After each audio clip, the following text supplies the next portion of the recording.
Hello and welcome back to the Franchise Growth Pod. My name is Belle, Director of Marketing here at AC Inc. And I'm here today with Jennifer Brannon. How's it going, Jennifer?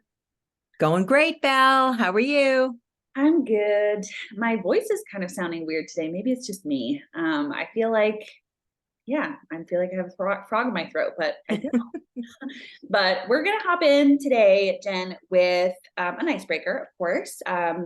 And this icebreaker is really fun. I'm actually very curious. You and I have not talked about this before. Are you ready? Yep, I'm ready. I always feel like people get so nervous. I do get very nervous. Okay, what is your go-to holiday movie? Like a Actually, it is the movie Holiday. like the holiday with Cameron Diaz Yes, and The Holiday. Yes, exactly. I love I that one. love that movie. Yeah, Oh, that's awesome. I love that one. That is me such a too. go-to. I feel like there are some that I like have to watch every year. Like it wouldn't feel like the holidays without it. And then Yeah, others are definitely like hit or miss. Like sometimes I'm in the mood for them, other times I'm not. right. I'm a big The Holiday fan as well. Oh, Yes.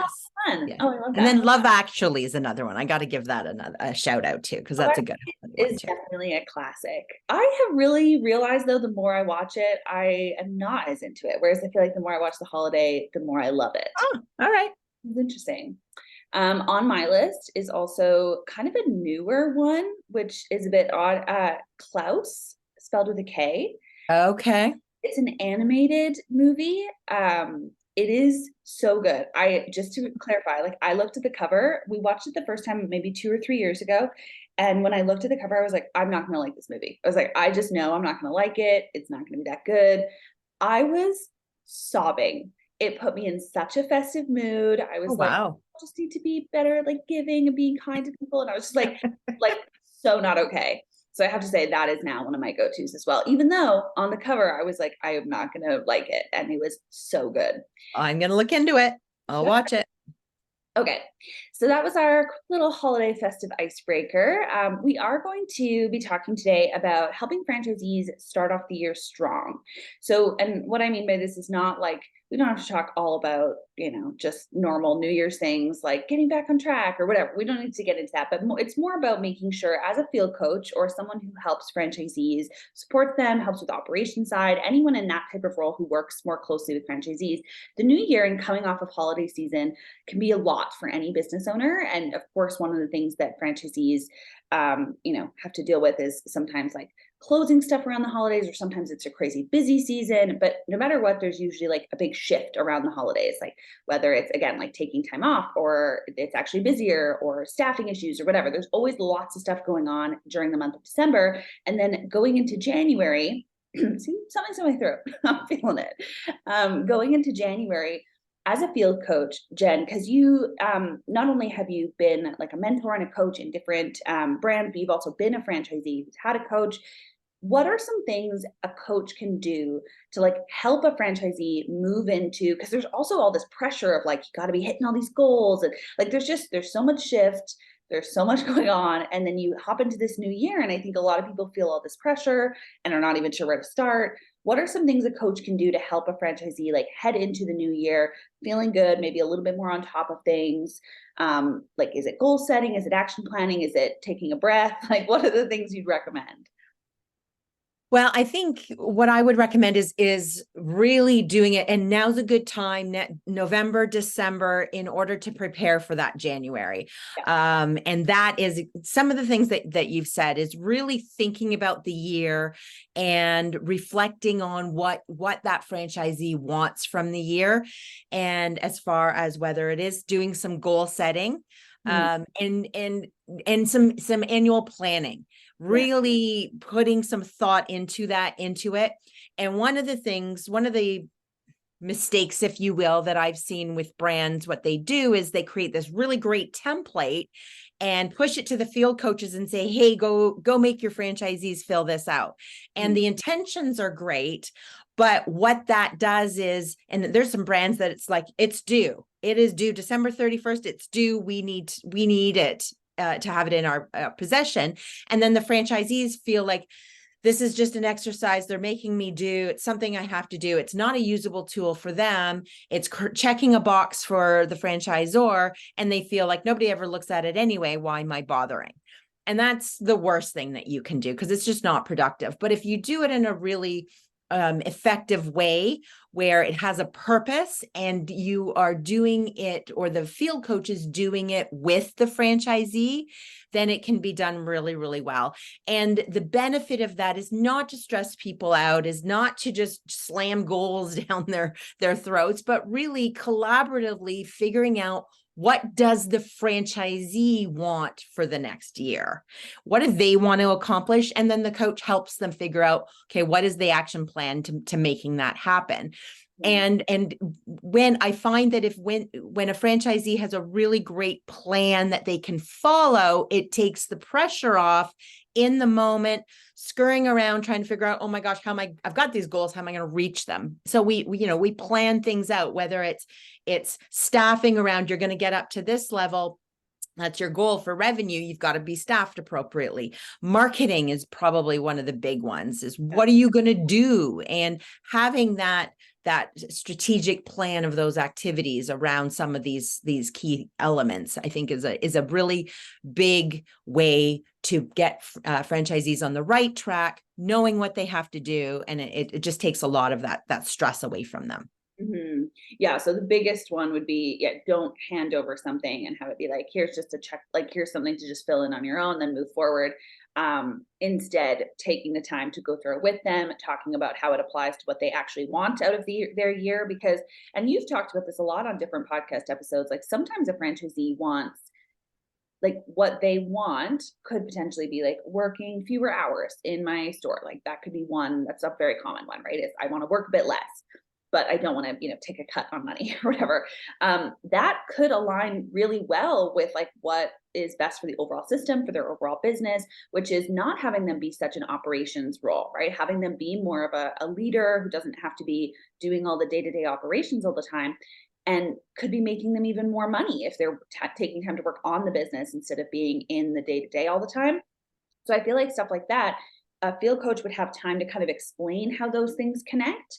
So if someone's saying, well, I want to work less, but I don't want to make less money, like I don't want that. If someone's saying like, oh, but that just feels not doable for this year, a coach can kind of walk through like, well, here are some things we could put in place to like help you sometimes make even more money if you're not doing all the day to day, but put in the steps so that you are taking a bit less time in your day to be in the store, and still keeping up those the revenue and looking at your financials regularly and all those things. So I like how when you're doing it together, a field coach can kind of help connect those dots, as opposed to feeling, as you said, like a checkbox, like, okay, I filled in my sheet, I'm good, I can move on to the next thing. So I really like that. That's a great tip. As far as like common pain points that would come up through the beginning of the year, are there any things that like a field coach could be kind of looking out for that a franchisee might be feeling or going through, or any challenges that are kind of common for at this time of year that field coaches can get ahead of a little bit? Well, I think those kinds of things can happen at any point. Yeah. I think a good coach is really tuned in to the mindset of their franchisee, and figuring out how they're feeling, getting to the root of maybe some of those negative mindsets, or feeling overwhelmed or don't know where to start or anything like that. So I think it's really more about that, taking that step back, because too often field coaches are feeling the stress of, I've got to accomplish, right? I got to do this, or I got to get in with my franchisee and just do what I'm supposed to do. And part of what a good field coach can do is checking in on that mindset and making sure that the franchisee is knowing what they want to do and how to do it, what their next steps are. So I think it's really just being checked into that and walking through that. And one of the things I find, another kind of miss might be of a field coach, where they are talking about those next steps, whether from the action plan or whatever it might be, and it's just a matter of, okay, go and hire another hire a manager, and without the walking through, do you know what the next steps are? Do you know how to do that? Let's talk about that plan of how to make this happen. So I think it really does go back to that, is to digging deep, understanding their mindset, making sure that they feel totally comfortable with those next steps, and preventing that new year overwhelm, which we've kind of already talked about. I think is the big one. Yeah. Yeah, I think you're so right. Like, mindset work is so big at the beginning of the year. I feel like too, because as we just talked about, yeah, like there's so much going on in the month of December, and that could be a lot of great things, a lot of not so great things. Like, there's just so much happening. And then to head into a new year where there's also all this added pressure of like, got to get back on track. But then also there's like, got to set all the goals, got to do all the things. Like, it can get very overwhelming. But I agree that if a field coach has those regular coaching calls with a franchisee, they should kind of have that sense of like where the mindset is at, be able to read some of the body language signals and things like that. If a franchisee is, saying something like I've had, calls with people at the beginning of the year where people go, oh yeah, I'm okay, I'm hanging in, like just kind of going, oh, I'm hanging in there. Is it the asking more leading questions to get more to the root of those mindset things? Like, because I think that's a very common, even if you are really in tune with a franchisee, if a franchisee goes, oh yeah, I'm doing okay, or like, oh, just lots going on, or whatever. I feel like that leading questions, and you taught me a lot about this, Brecken's taught me a lot about this, like the leading questions of, oh yeah, like what has been going on this week that's been causing some stress, or like the kind of prompting questions to get a bit deeper, I feel like is where field coaches can kind of get, as you were saying, like more to the root of what is actually causing the stress. And then maybe let's talk about, yeah, those steps of like, how can we alleviate that a little bit for next week? Or how can we kind of shift this thinking a little bit? But if someone is just going, oh yeah, I'm okay, it's just lots of going on, like that's tough to then move on into talking about action plans or financials and stuff like that after someone has just expressed that to you, especially at this kind of key point in the year. So I think that leading questions, and as you were just explaining, like getting to the root of mindset stuff at this point is so key, but it's key at all times, of course. Mm-hmm. So we talked a little bit about, yeah, like the pain points that are common at this time of year, some things that field coaches can do. Is there anything else that, like in terms of the pain points of just the overwhelm, the mindset work that might need to happen, the action planning for the year, all these types of things. Is there anything else a field coach can be doing through maybe even the first quarter of the year to just being really supportive of? Because sometimes when you have that big annual plan, like some franchisees get really excited, some franchisees get really overwhelmed. What are some things a field coach can do to just like support in that kind of first quarter? Because sometimes, again, like different times of year, different levels of busy for franchisees. What are some things that field coaches can do? Maybe like certain check-in points? Is there maybe meeting more frequently, more infrequently? Like is there anything else a field coach can be doing at that time of the year to be supportive to franchisees?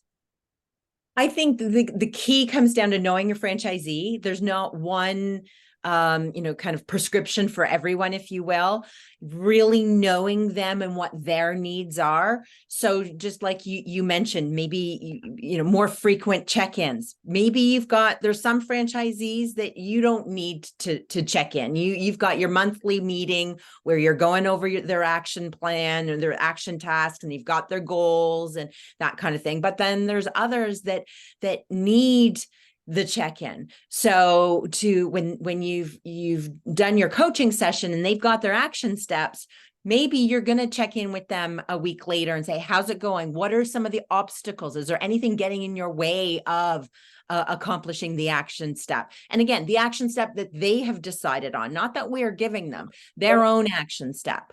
What are those obstacles? Because if they're having trouble getting to it, sometimes they just need to talk it through because they've got a roadblock in their mind or something's coming up. They don't know how to overcome that. They just need that minute. So I really encourage field coaches for those particular people. Don't just do your once a month and that's it.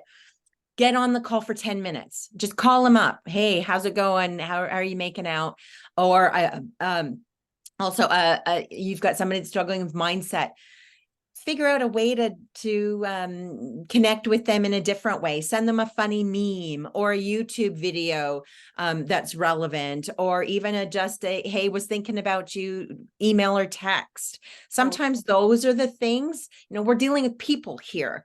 And we really want to connect with them person to person and give the individual what they're looking for. And it's hard for field coaches. Field coaches quite often in systems have a lot on their plate. And are just trying to keep their head above water. So it's a matter of trying to figure that out, quick and easy things that'll make all the difference to the franchisee that isn't super cumbersome and time consuming for the field coach on top of their other, kind of workload. I love that. Those are some great tips and again, great tips for any time of year, but especially after just the craziness that can be often the holiday season and heading into a new year. But I didn't really expect us to kind of get into this, but something that I'm taking away from that too is, as a field coach or any role, whether it's, a VP of ops, or even if you're an emerging brand as a franchisor doing a lot of this check-in work and coaching work with your Z's, like any role that does that type of work, where again, you have so much on your plate when you're helping with the coaching and the support of franchise owners, is taking care of yourself in that time as well, and making sure you're not like falling into a pattern of just being like, hey, you good? Okay, now on a call, walking through steps. Okay, next thing. Like really taking the time also to connect with your why and set your goals of like, I want to be a better coach this year this way, or I want to maybe take a little bit of time over the weekend and like recharge, and like that needs to be really intentional sometimes, but working on making sure you are showing up as a really solid coach after what is usually a crazy time for everyone, which is the holiday season. So I didn't expect we would kind of shift that way, but I think that's honestly a really good tip too, after hearing what you were saying there. And that's, of course, again, always important, but especially after really busy seasons, to making sure you are showing up intentionally as a coach yourself. And that, because you're right, we're talking about people, connecting with people. We're not just talking about checking action steps off a list. So I think that's also a really, really good reminder for people heading into this season. So thanks so much, Jen.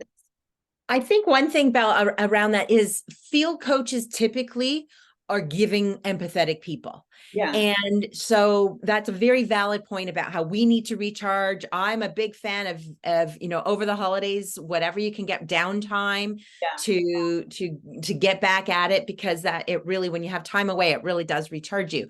But I think if and you use one of my favorite words is intentional.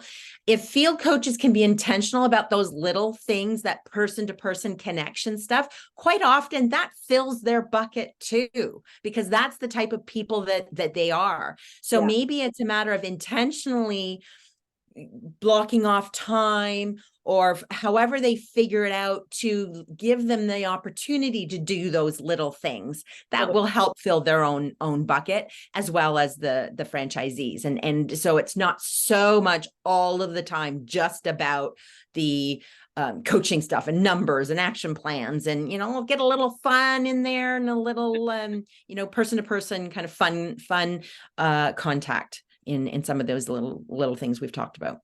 Oh, I love that so much. And you're so right. Like I know that making time for connection is, whether it's responding in a Slack channel or sending a quick text, or I know like my day is made if someone sends, a funny GIF or whatever. Like it is really great to have that time for connection, because you're so right. Like that type of role often thrives and has their cup filled by that connection, and by that, like, oh, we're working on this together and we're having fun, and this is still, like, even though there can be lots going on at this time, it's still fun, it's still good, we're still working towards something intentionally, we're still working on big exciting things in their lives, and like that does really often fill up for field coaches as well. So I love that. And as you said, it could be as simple as blocking time, like 20 minutes in the morning or something, to go check in with some people, send some texts, and like just have that type of connection time. Could be really, really valuable at any time, of course. That was awesome, Jen. So many good key takeaways. I know that I'm feeling already a little bit more excited about the new year after thinking about some of that. And is there anything else before we finish up? We're gonna, I think, end a little early today on the episode. Not that I can think of. We got through a lot, honestly. We were talking fast. Well, thank you so much again, Jen, for your time. It's always so great to have you on the podcast. And thank you to all of our listeners. It just absolutely means the world that people care about talking about field coaching and are interested in helping franchisee performance and success, and learning how to make the whole system stronger through these coaching relationships and the tips that we share on these every week. So thank you so much for listening. And everyone, go be awesome.